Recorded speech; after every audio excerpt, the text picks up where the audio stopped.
Detail yang tidak sesuai harus diabaikan. Ini prinsip. Nanti kita akan bisa ketemukan contoh-contohnya. Coba slide berikutnya. Nah, PR di rumah, tolong ber-PA sendiri. Cari apa fokusnya, apa detail yang sesuai fokus, apa detail yang tidak sesuai dengan fokus.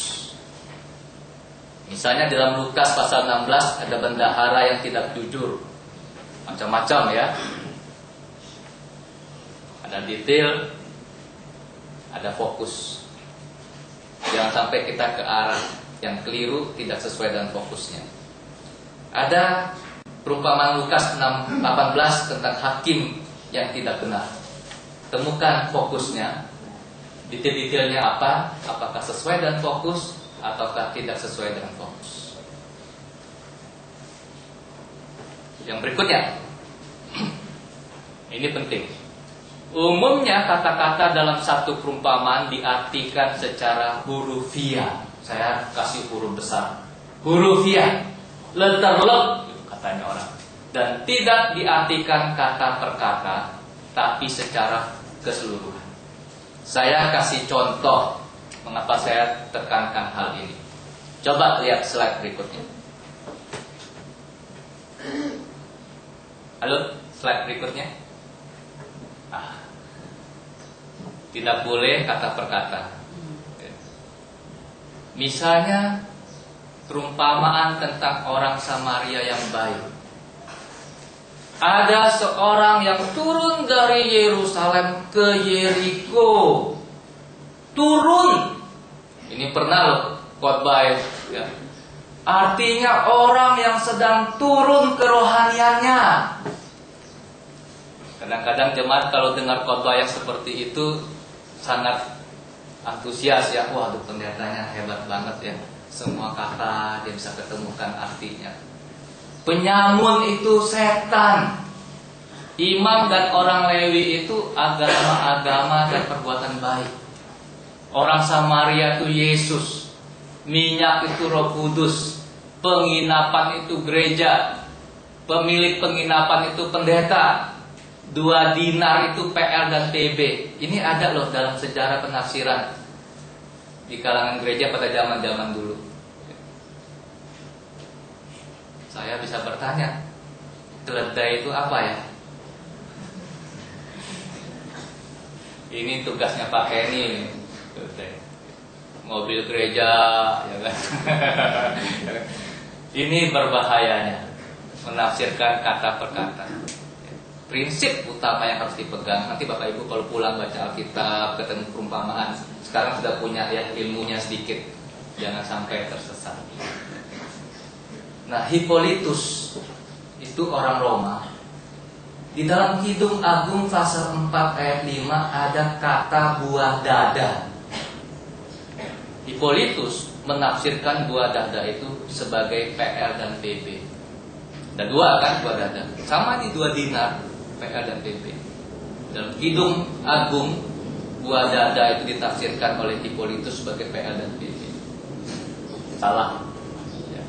Kidung Agung itu memang betul-betul kitab yang berbicara mengenai romantika kemesraan antara pasangan suami istri. Jangan ditarik-tarik macam-macam. Lalu di dalam Kidung Agung pasal 2 ayat 1 ada singgungan kata mawar Syaron. Makanya saya setelah belajar Alkitab saya nggak suka lagi nyanyi lagu Yesus mawar Syaron gitu ya. Ada ya, lagunya enak ya. Tapi kan salah. Masa orang laki ya, mawar Syaron ya. Kalau Yesus singa dari Yehuda, betul Alkitab bilang.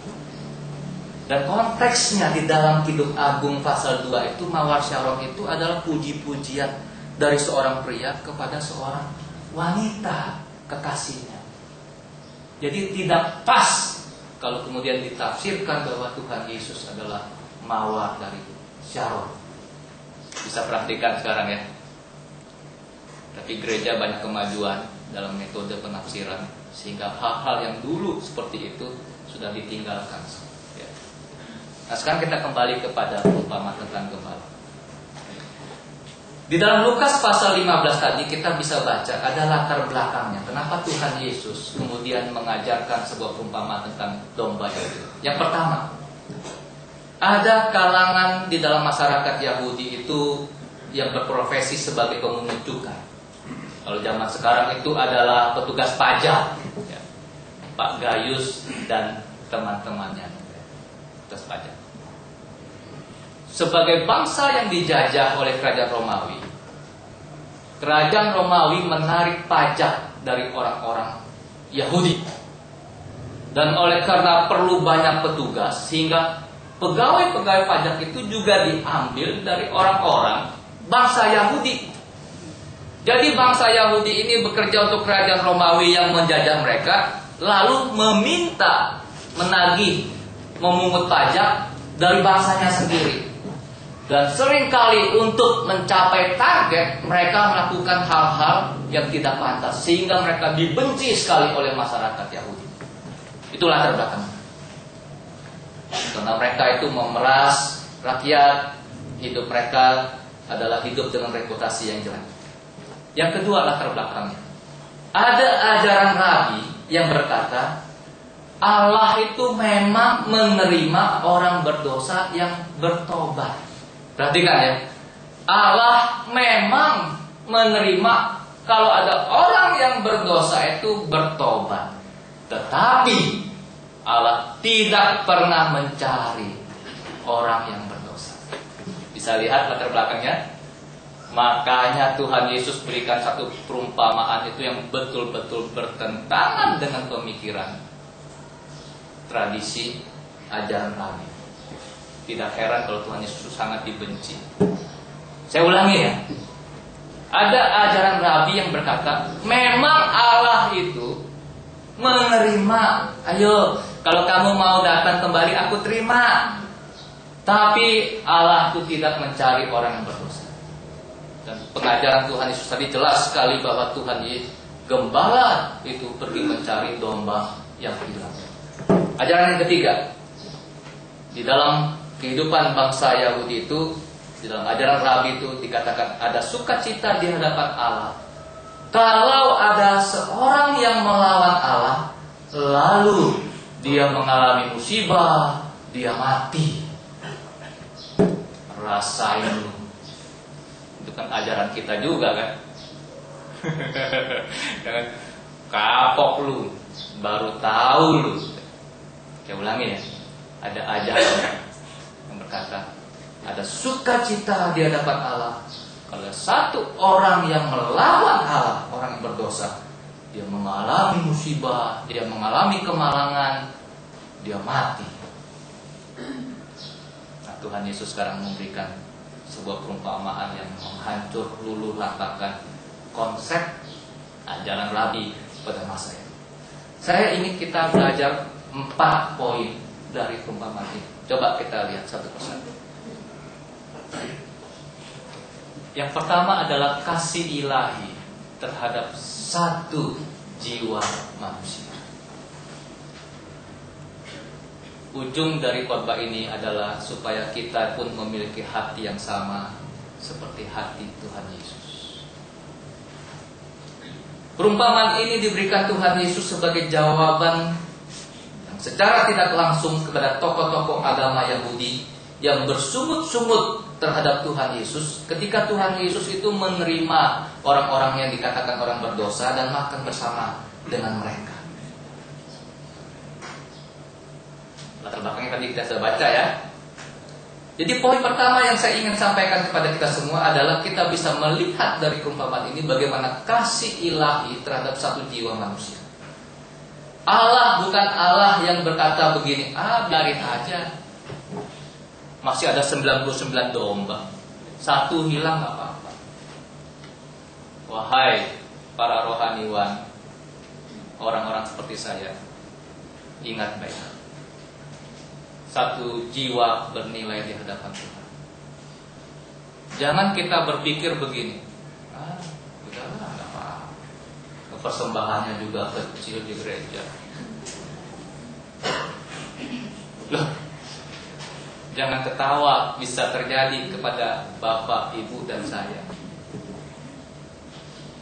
Saya pernah diceritakan sebuah gereja besar, majelis dan hamba Tuhannya pergi berkunjung ke sebuah rumah jemaat yang sudah bertahun-tahun tidak ke gereja.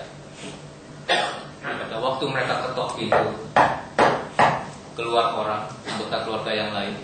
Mereka tanya, apakah Bapak X ada? Tahu jawabannya, Bapak X sudah meninggal setahun yang lalu. Majelis hamba Tuhan tidak bisa simpan wajah di mana. Pulang saya dengar mereka berkelahi ribut, merasa hancur hati mereka. Mereka pergi kunjungin orang yang setahun lalu sudah meninggal. Saya bertemu dengan aktivis sebuah gereja.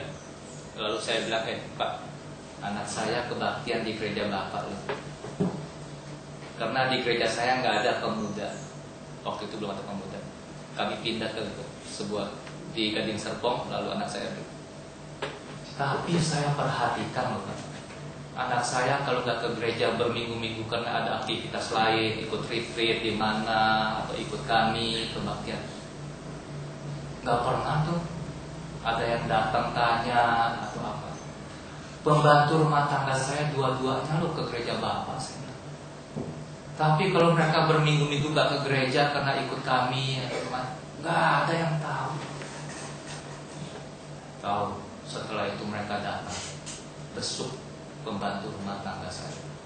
Sekarang nggak pernah dibesuk lagi. Saya cuma bilang, Pak, maaf ya, jangan sampai lo banyak jemaat Bapak yang lain, ya, keluarga-keluarga miskin yang dia sedang mengalami persoalan hidup tidak tertangani.